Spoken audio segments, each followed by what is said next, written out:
Welcome back, everyone. Before we dive in, be sure to drop your thoughts, feelings, and lessons in the comments below.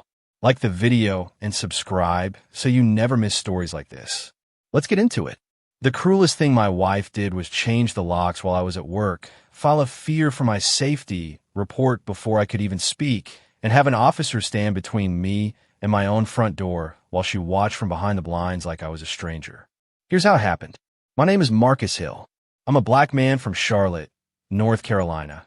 And for most of my life, I believe the safest place you could ever stand was inside your own home, next to the person you promised to build it with. Danielle Hill and I bought that house 3 years ago. Brick front, narrow porch, creaky steps, a backyard that always stayed one mowing behind. It wasn't perfect, but it was ours. Or at least I thought it was ours until the day she decided ours was a story she could rewrite. Danielle had a gift. She could make a room lean toward her without raising her voice. She was the kind of woman who used soft words like bandages while she was bleeding you quietly. People called her warm, sincere, the nicest. She volunteered at the community center on weekends, posted pictures of baked goods for church events, and remembered every birthday. If you met her once, you would never believe she could be cruel.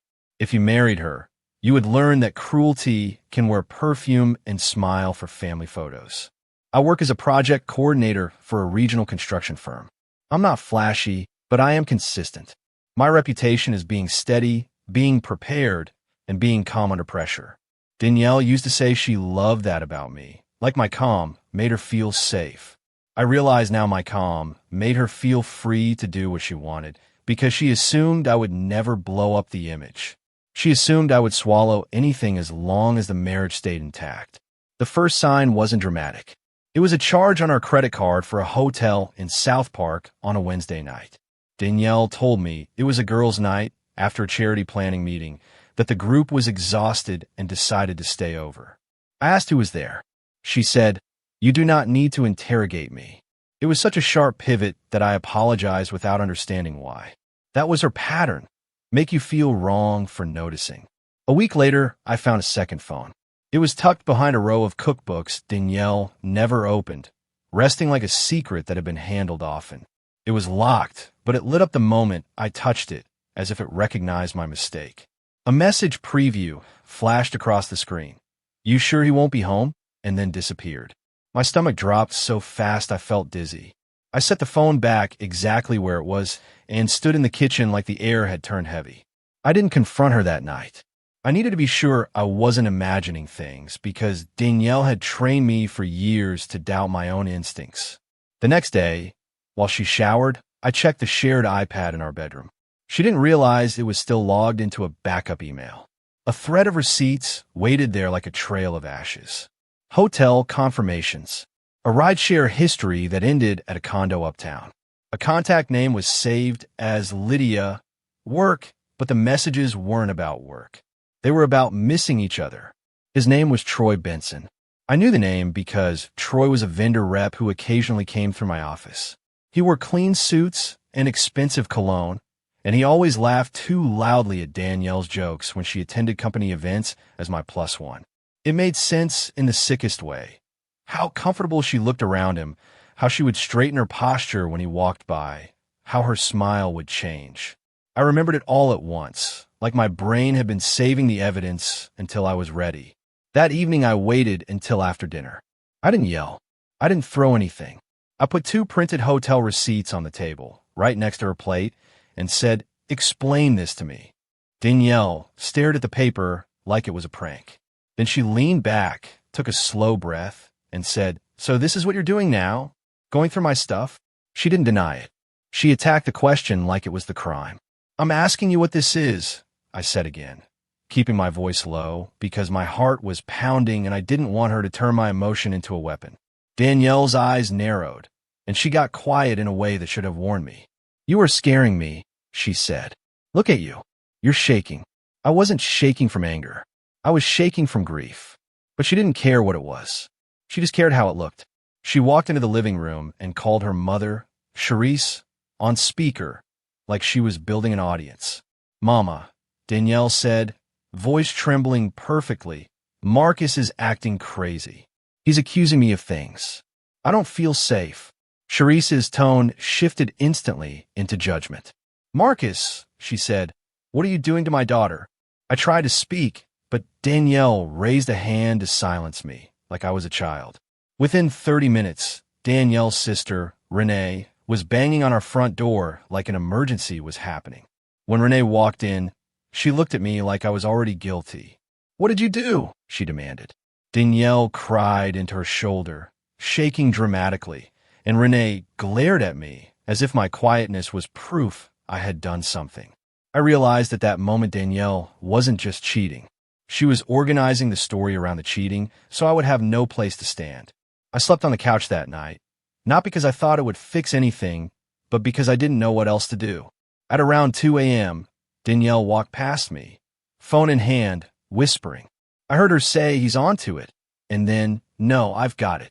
I sat up slowly, but she disappeared into the bedroom and shut the door. The house felt smaller. My own walls felt like they belonged to her. The next morning, she was calm, too calm. She made coffee like we were a normal couple. I think it's best if you take some space, she said, eyes steady. You're not yourself. I told her I wasn't leaving my home. She nodded like she expected that answer. Then she said, okay. Just okay, like she was checking off a box. When I left for work, she kissed me on the cheek in front of the neighbors, as if the performance mattered more than the marriage. At 11:47 a.m., my phone buzzed with an alert from our smart lock app. Front door code updated. I stared at the notification until it blurred. I called Danielle. No answer. I texted. No response. I tried to breathe, tried to tell myself it was a glitch. Then I got a second alert. Garage access removed. A third. User Marcus Hill deleted. My hands went numb. My body understood before my mind caught up.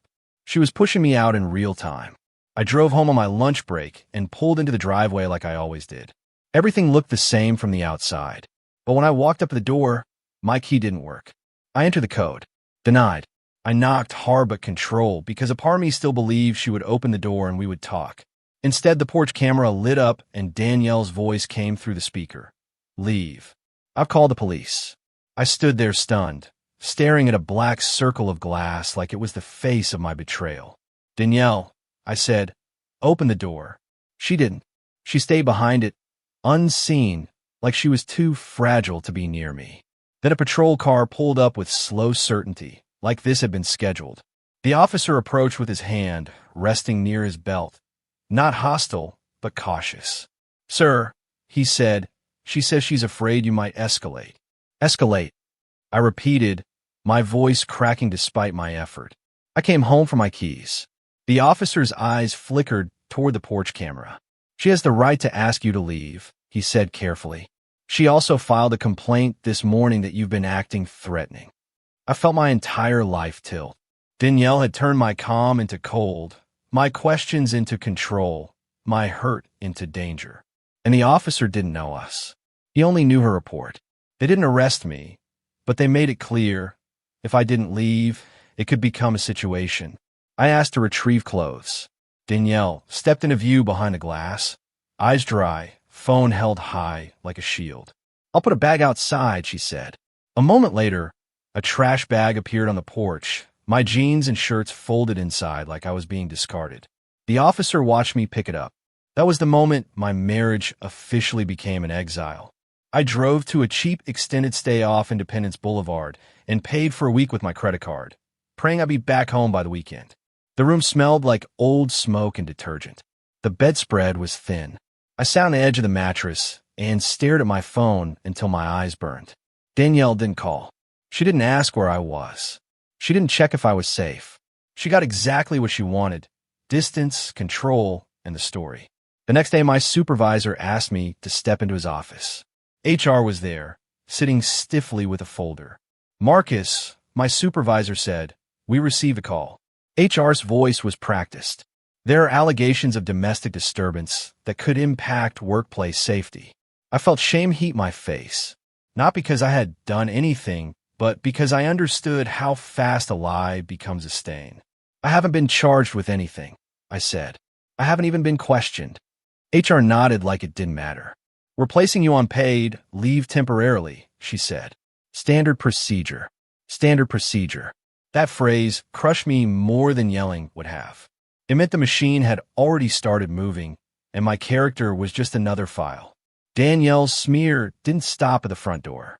It followed me into my livelihood, into the one place I'd built steady respect.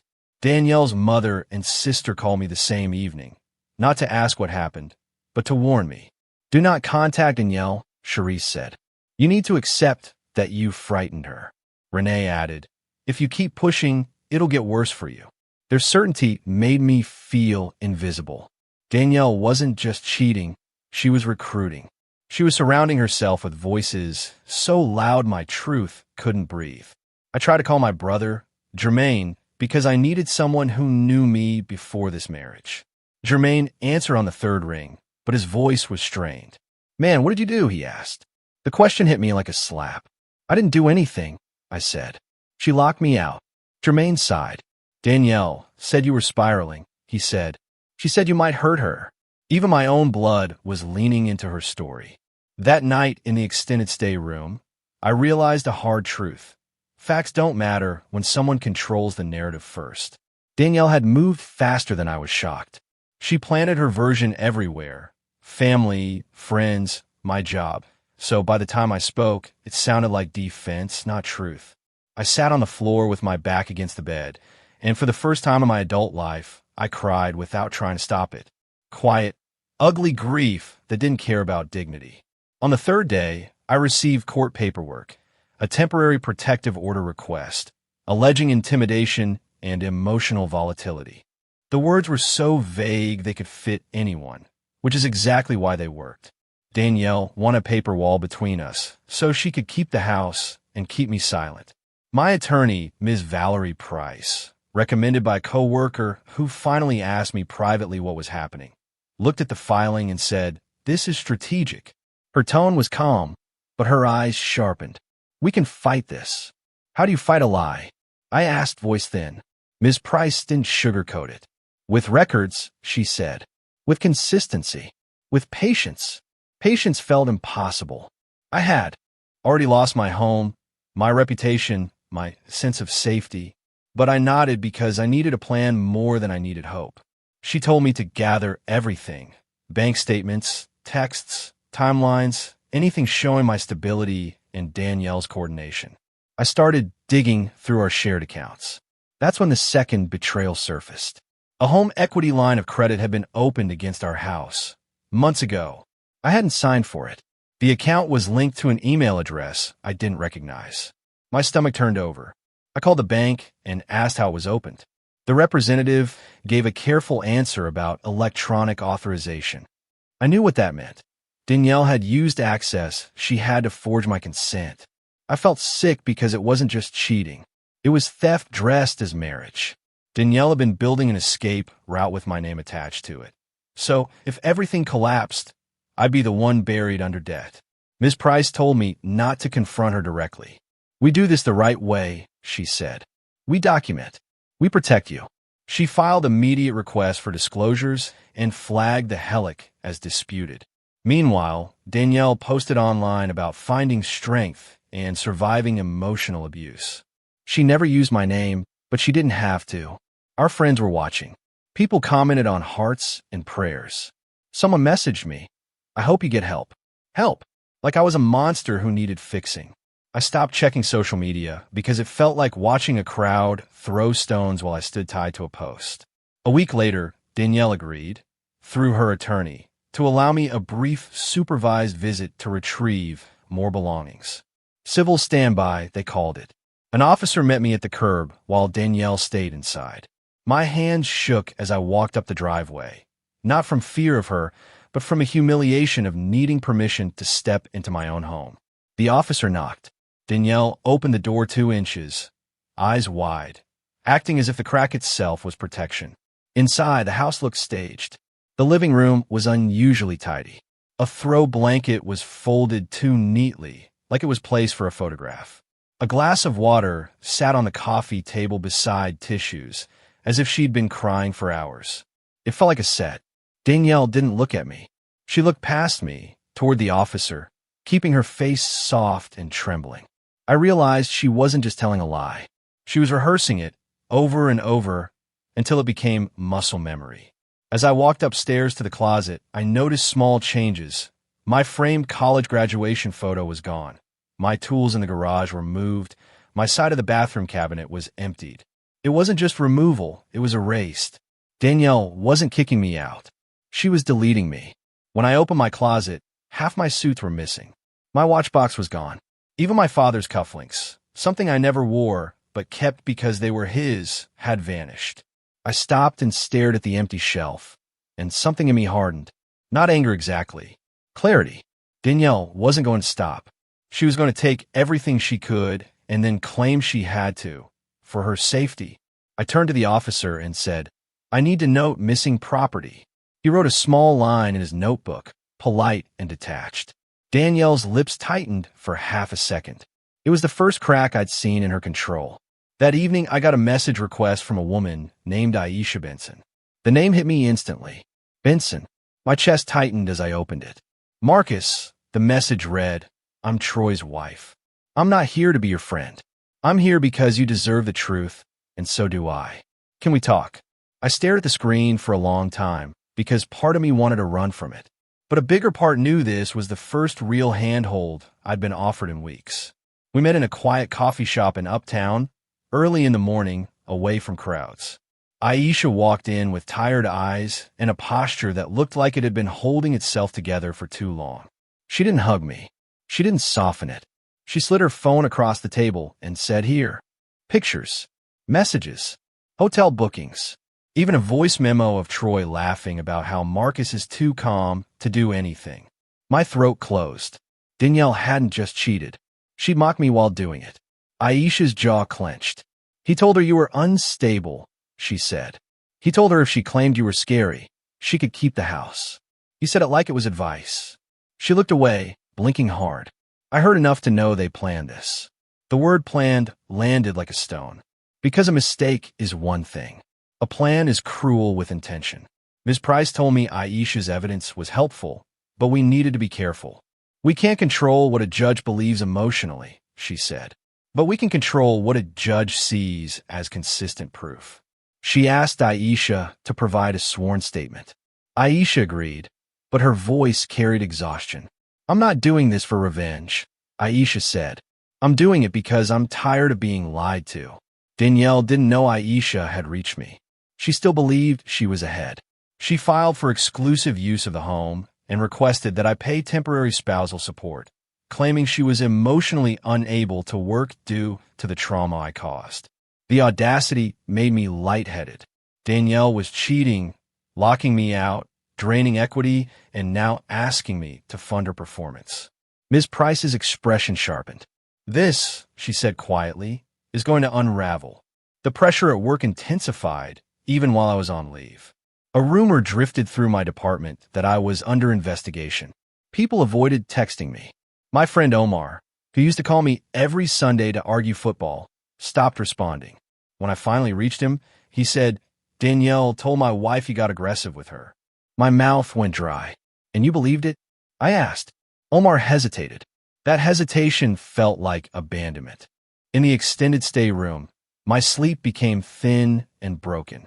I'd wake up at 3 a.m. convinced I heard the front door opening, convinced I heard Danielle's laugh in the hallway, convinced I was back in my house, and then remembering I wasn't.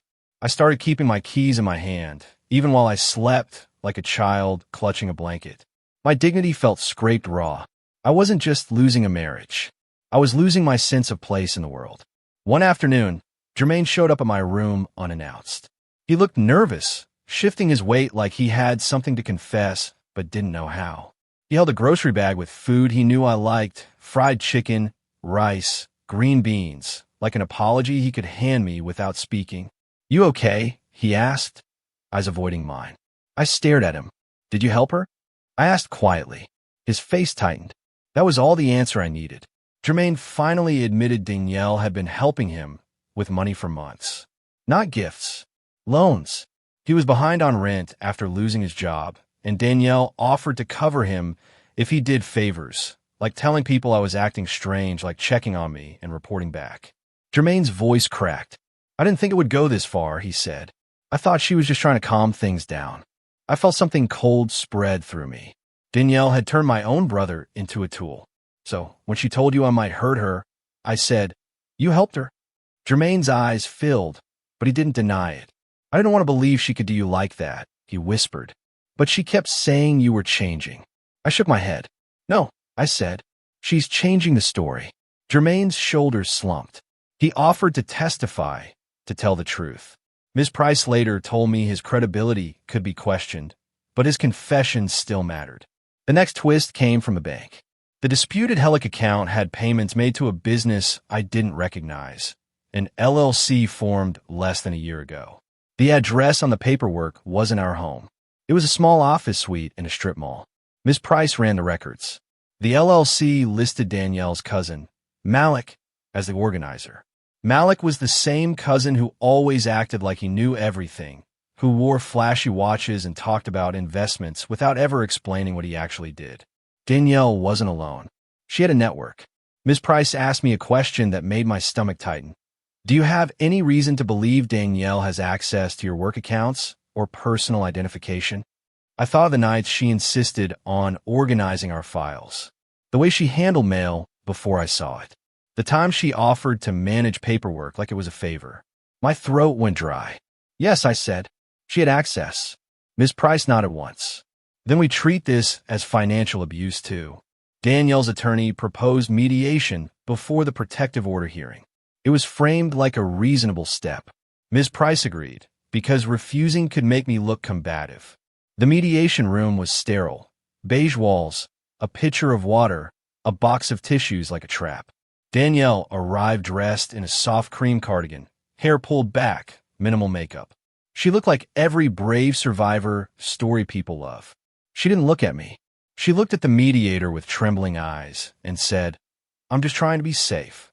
When it was my turn, I didn't rant. I didn't insult her. I said the truth in plain words. I discovered infidelity and financial irregularities, and after asking questions, I was locked out, smeared, and pushed out under false allegations. Danielle's lip curled slightly, almost amused. Then she looked at the mediator and said, "He's doing it right now. He's making it all about him." It was such a clean pivot, turned my pain into my selfishness. During a break, Danielle walked into the hallway and made a call, thinking she was out of earshot. But the building's walls were thin, and the quiet amplified everything. I heard her whisper, "I need you to stick to the story." And then, "No, he won't have proof." Her voice was sharp, not afraid. She wasn't trembling. She was coordinating. When she returned, she wiped the dry eyes and sat as if she had been crying. The performance was constant. The first speaker moment didn't happen yet, but the setup did. Danielle insisted we meet later that week at the house, again with a civil standby, to discuss practical arrangements. Ms. Price advised me not to go alone. She arranged for an officer and suggested we record everything legally on my end, in my state's allowable manner for documentation. I showed up with a notebook and my attorney on speakerphone, staying calm. Danielle greeted the officer with a shaky voice and called him sir, like she wanted him to see her as fragile. In the kitchen, Danielle's mother and sister were waiting. It wasn't a discussion. It was a panel. Charisse looked at me with contempt and said, "You have put our daughter through enough." Renee added, "We are here so you don't manipulate her." I almost laughed from the surrealness of it, me being accused of manipulation while they stood in my home, in my kitchen, guarding the woman who had stolen it from me. Danielle sat at the table like a queen, receiving judgment requests. Danielle started listing her terms with confidence. I would keep paying the mortgage since I caused all this. I would not harass her, and I would accept her request for temporary support. She spoke like she had already won. Then she leaned forward and said, softly, "Also, you need to sign the document about the equity line. It's already in motion." My blood ran cold. She said it like it was normal, like theft was paperwork. I kept my face still because I knew any visible anger would become proof for the people in the room. "I will not sign anything without my attorney reviewing it," I said. Danielle's eyes narrowed. "Of course," she replied, voice sugary. "You always think you're smarter than everyone." Her mother snorted. The officer shifted, watching us, unaware he was standing inside a trap built from allegations. Then Danielle's phone rang. She grabbed it quickly, not even checking the screen, and hit the answer button, thinking she was private. But her phone was connected to the kitchen's smart speaker system, which she used for music while cooking. The audio jumped to the speaker before she realized. A man's voice filled the room, clear and loud. "Danielle, did you tell them you were scared like we planned? Because if he thinks he might get the house back, he'll fight harder. You need to keep him out until the hearing. And make sure your mom repeats the volatile part." Silence fell so hard it felt physical. Charisse's eyes widened. Renee froze mid-breath. Danielle's face drained of color as she lunged for her phone, fumbling with buttons, whispering, "Stop, stop." But the speaker kept going because technology doesn't care about shame. Also, the voice added, "Did Malik move the money yet? We need the Helic draw cleared before he files anything." Danielle finally yanked the phone off, but it was too late. The lie wasn't just exposed. The blueprint was. The officer's expression changed. It wasn't rage. It was recognition, like he realized he had been used as a prop. "Ma'am," he said carefully. "Who was that?" Danielle snapped. "It's none of your business." Her voice was sharp, not scared. Charisse stared at Danielle, like she was seeing her for the first time. Renee's mouth opened slightly, then closed. Danielle tried to recover, tried to soften her face again, but you can't ring a bell when the whole room heard the plan out loud. Danielle didn't apologize. She didn't even pretend to be sorry. She turned on me instantly. "You did something to the speaker," she accused. "You set me up." I stared at her, stunned by the audacity. "I didn't touch anything," I said. The officer looked around, then down at his notepad. "This is going in my report," he said quietly. Charisse's eyes flashed with anger, not at Danielle for lying, but the embarrassment of being caught. Even then, there was no remorse, only damage control. After we left, Miss Price's voice was steady in my ear. "That," she said, "is the turning point." I should have felt relief, but what I felt was exhaustion. Because even with truth spilling out, my life was still wrecked. I still couldn't sleep in my own bed. I still had people looking at me like a suspect. A single moment of exposure doesn't rewind weeks of humiliation. It just changes the direction of the damage. Danielle's attorney tried to claim the call was misinterpreted and that the voice could have been anyone. But the bank records tied Malik's LLC to the Helic draws. Aisha's screenshots tied Troy to the affair. Jermaine's confession tied Danielle's narrative to coordination. And the officer's report documented the speaker incident. It wasn't one piece. It was a chain.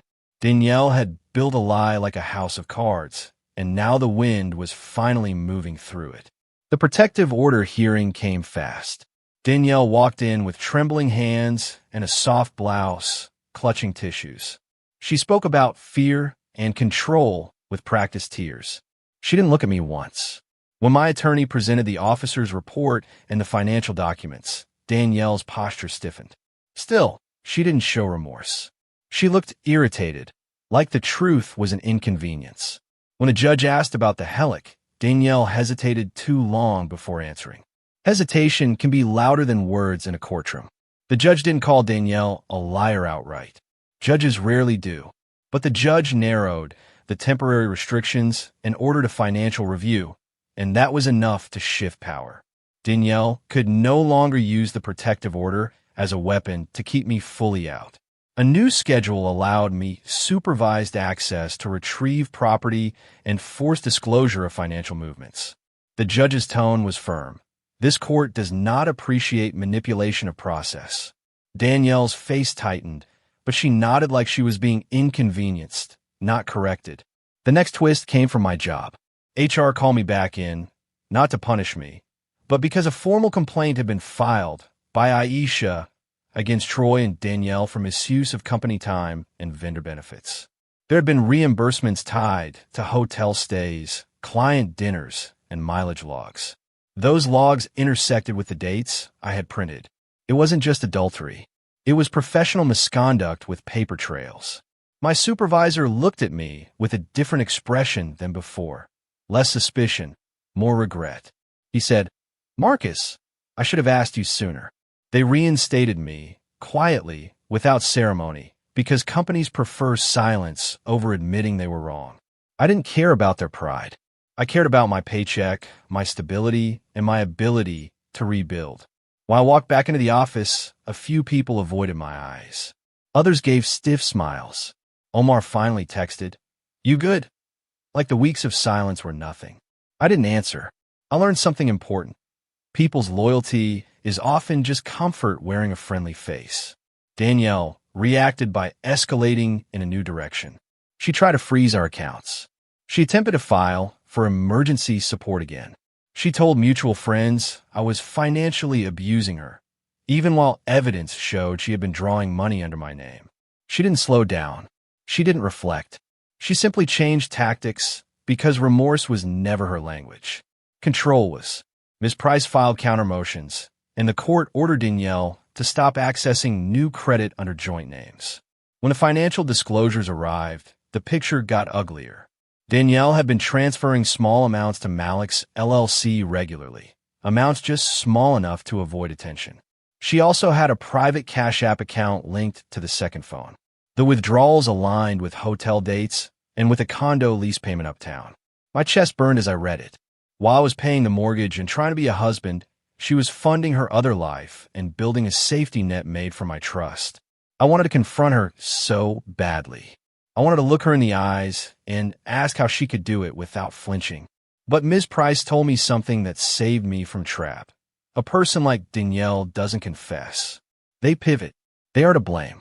They bait you into anger so they can point and say, "See? Don't give her that." So I stopped trying to get emotional closure from someone who was emotionally bankrupt. I focused on legal closure.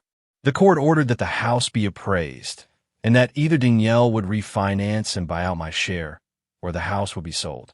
Danielle refused to refinance. She claimed she couldn't because of trauma. But when a lender pulled her employment records, it turned out she had already been placed on administrative leave from my company due to the misconduct review. The timing mattered. Danielle's plan had depended on keeping her image clean. Once her job became unstable, her victim narrative couldn't pay bills. Reality is often karma's favorite tool. Troy tried to contact me once, an email from a burner account that said, "We can settle this." Settle, like my life, was a negotiation between men, while Danielle played helpless. I forwarded it to Ms. Price and blocked it. Later, Aisha told me Troy had moved out of their home after she confronted him. Not because he felt sorry, but because he was angry he got caught. He blamed her for ruining his life. He never apologized. Aisha never asked me to comfort her. She just said, "Now you see what I've been living with." The condo uptown turned out to be leased under Malik's LLC, but the building manager recognized Danielle when served with a records request. That recognition became another thread. Security logs showed Troy visiting frequently, even on nights Danielle told people she was hiding from me. Those logs weren't dramatic, but they were solid. Concrete. Danielle couldn't cry her way out of dates and times stamped by a third party. She tried anyway. She claimed Troy was helping her because she was scared. The judge didn't respond to that with sympathy. The house sale process began. Danielle fought it, delayed it, and tried to keep me from stepping inside for inspections. Each time, the court tightened rules. Danielle's rage wasn't loud in public. It was strategic. She sent long emails filled with accusations. She demanded special conditions. She tried to exhaust me. That was her goal. Not truth, not reconciliation, but fatigue. She wanted me to give up because I was tired. For a while, it almost worked. I would sit in my car after court dates, hands on the steering wheel, staring forward like I couldn't go on. My private transformation didn't begin with confidence. It began with routine. I started waking up early again, even in the extended stay room. I walked in a nearby park before work, headphones in, no music sometimes, just air and footsteps. I started cooking simple meals instead of eating fast food. I opened a new bank account in my name only. I met with a therapist quietly once a week, not to become a different person for the world, but to stop bleeding internally. No posts, no announcements, just repair. I also started a side consulting arrangement, something small at first, helping a friend's cousin with project scheduling. It was private, done after hours, and it reminded me that my skills still mattered even if my marriage made me feel worthless. Little by little, my bank balance stopped shrinking. Little by little, my shoulders stopped living up near my ears. Danielle had forced me out of the house, but she couldn't force me out of myself unless I let her. This speaker call became a centerpiece in negotiations, but not because we paraded it around, because it changed how people behaved behind closed doors. Danielle's attorney stopped acting confident and started acting cautious. Charisse stopped calling me with threats and started texting Ms. Price with requests that were clearly about saving face. Renee never apologized. She simply went silent, because silence is what people choose when they can't admit they were wrong. Even Jermaine's regret didn't become a speech. It became action. He wrote a statement and sent it to my attorney. Danielle's karma didn't arrive as a public downfall. It arrived as consequences stacking quietly.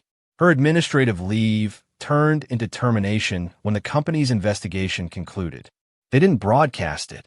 They simply removed her access and cut ties. Troy lost vendor privileges. Malik's LLC got flagged by the bank for suspicious activity. Danielle's attempt to refinance failed without stable income, and the court began considering sanctions for financial misrepresentation. Danielle kept insisting she was the victim, but each system she tried to exploit had its own paperwork that didn't care about her tears. When the house finally sold, the closing was silent. No dramatic showdown. Danielle arrived with Charisse, both dressed like they were attending a funeral. Danielle didn't look at me. She stared at the table, jaw tight. I signed my documents calmly, hand steady. When the proceeds were distributed, I received my share, clean, documented, lawful. Danielle's face hardened when she realized she couldn't keep it all. There was no remorse in her eyes, only resentment that she couldn't win completely. After closing, I drove to a small apartment I'd already leased near Myers Park. Not because it was fancy, but because it was quiet and safe. I parked, walked upstairs, unlocked the door, and stood inside for a long time without moving. The air smelled like fresh paint and new beginnings. I set my keys on the counter and realized I didn't have to clutch them like a lifeline anymore. I had a door that only I controlled. That simple reality felt like luxury. Danielle tried one last twist. She filed for additional support, claiming she was unable to recover from what she called the emotional harm. Ms. Price presented the financial record again, the Hellick draw pattern, the condo logs, and the documentation of Danielle's coordination. The judge's tone turned sharper than before. Ms. Hill, this court has reviewed the record. Your credibility is compromised. Danielle's mouth tightened. She didn't cry this time. She stared straight ahead, angry, not ashamed. The request was denied. More than that, Danielle was ordered to repay certain funds tied to disputed withdrawals and to cooperate with the bank's investigation. The judge didn't send her to jail. This wasn't that kind of story, but the judge did what judges do best. He removed her leverage. Danielle lost control of the narrative in the one place narrative matters least, on paper, under oath, in rooms where performance doesn't change math. I didn't celebrate. I didn't feel triumph. I felt release, like I could finally unclench parts of my body I hadn't realized were locked in tension for months. I went home, cooked dinner, and ate in silence at my own table. Then I opened a notebook and wrote down 3 goals. Rebuild savings, rebuild sleep, rebuild trust in my own judgment. None of those goals required Danielle's admission or apology. They only require my consistency. Aisha texted me once more. I hope you're okay. I replied honestly, I'm healing. We never became friends. We didn't need to. Sometimes people intersect in pain and then continue separately. Jermaine asked if we could talk. I met him for lunch in a quiet diner. He apologized without excuses. I didn't forgive him quickly, but I didn't punish him forever either. I told him the truth. You can't help someone destroy me and still expect access to me like nothing happened. He nodded, eyes wet, accepting the cost. Months passed. I kept my head down. I worked. I was saved. I stayed away from gossip. When people asked what happened, I didn't give them a story to chew on. I said, we divorced, and left it there. I learned how powerful quiet can be. Danielle's weapon had been noise. Allegations, tears, performances. My defense became silence paired with documents. I didn't need to convince strangers. I only needed to protect my future. My private success showed up in small ways. Waking up without dread, walking into my apartment and feeling peace instead of tension, checking my bank account and seeing growth instead of damage. The side consulting work expanded into steady contracts. I didn't post about it. I didn't announce it. I simply let it stabilize me. I paid off a chunk of debt Danielle's chaos had nearly created. I bought a modest used car after mine started failing. Practical wins, quiet wins, the kind that rebuild a life from the inside out. The last time I saw Danielle was in a courthouse hallway, finalizing paperwork. She looked thinner, more rigid, still carrying that same sharpness in her eyes. Cherise stood beside her, expression stiff. Danielle glanced at me briefly, not with sadness, not with remorse, but with cold irritation, as if I had inconvenienced her by surviving. I didn't flinch. I didn't glare. I simply nodded politely and looked away. She wanted my attention the way a fire wants oxygen. I refused to feed it. After everything, the most satisfying karma wasn't watching Danielle suffer. It was watching her lose the power to define me. She forced me out of my home, but she couldn't force me out of my integrity. Her secret call hit the speaker and blew up her lie, but the real collapse happened quietly afterward, when systems, records, and consequences did what emotions never could. I went on living. I went on building. And one evening, months later, I stood on my own balcony in Charlotte, feeling the air cool against my face, and I realized the house I lived in now wasn't brick. It was peaceful. If this story hits you in the chest, do 3 things. Subscribe, because I'm bringing more real, grounded stories where manipulation meets consequences. Like the video, so the algorithm pushes it to the people who need it. And comment the moment you knew Danielle wasn't just cheating, she was building a case. I'm pinning a question at the top. What would you do first? Lawyer, bank, or proof? Read the comments too, because some of you have lived this.